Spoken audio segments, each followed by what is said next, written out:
First question is, are there women monastics on Mount Athos? By definition, Mount Athos is not a place that any woman has ever been allowed to enter. There have been a few that have tried, like I think it was a queen from either Romania or from Constantinople. I can't remember.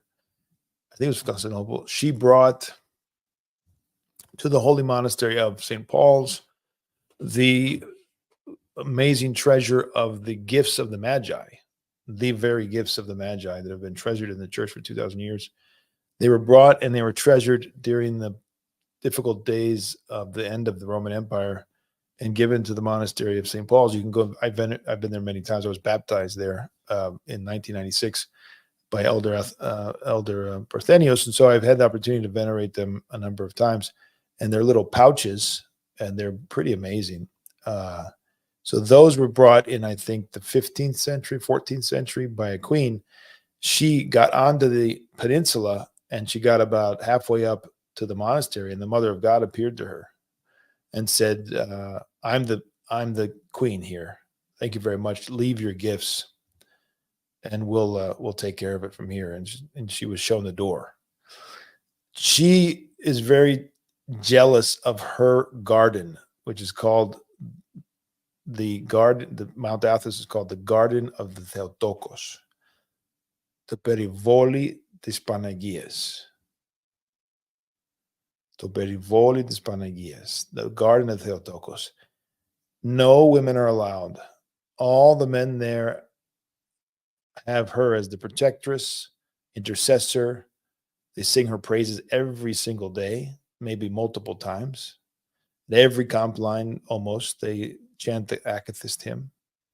Several times a week, they chant the supplicatory services to the Theotokos. There are abundance of icons, wonder-working, miraculous icons of the Most Holy Theotokos.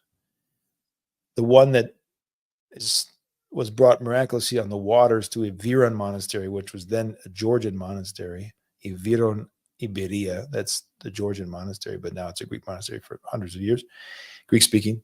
Anyway, they brought that icon by God over the waters, and the monks went out to retrieve it.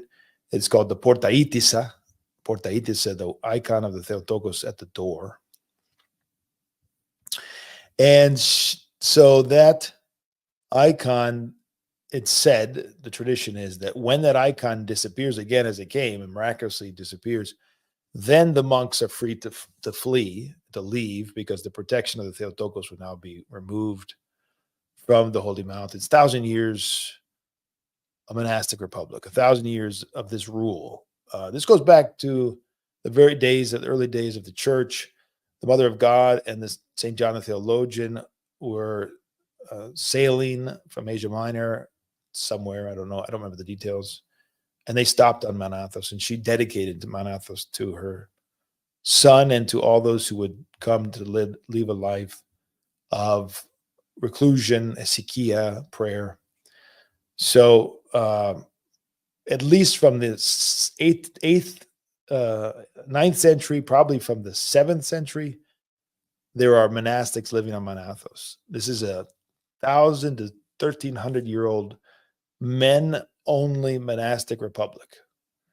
I don't know if this is still the case, but I know for the longest time, forever, it was not even allowed to have female animals. Now, every single female animal, I don't know, but that's generally the rule. So they really take that seriously. They guard that. And there are people pushing in the European Union to open it up to women, and they fight back. And there's a very, very good practical reason they do that. The minute women and children are allowed on Mount Athos, that's the end of Mount Athos. That's the end of a monastic hesychastic retreat. It's done. It's over. So it's very important that they maintain their autonomy and they maintain their dedication to that.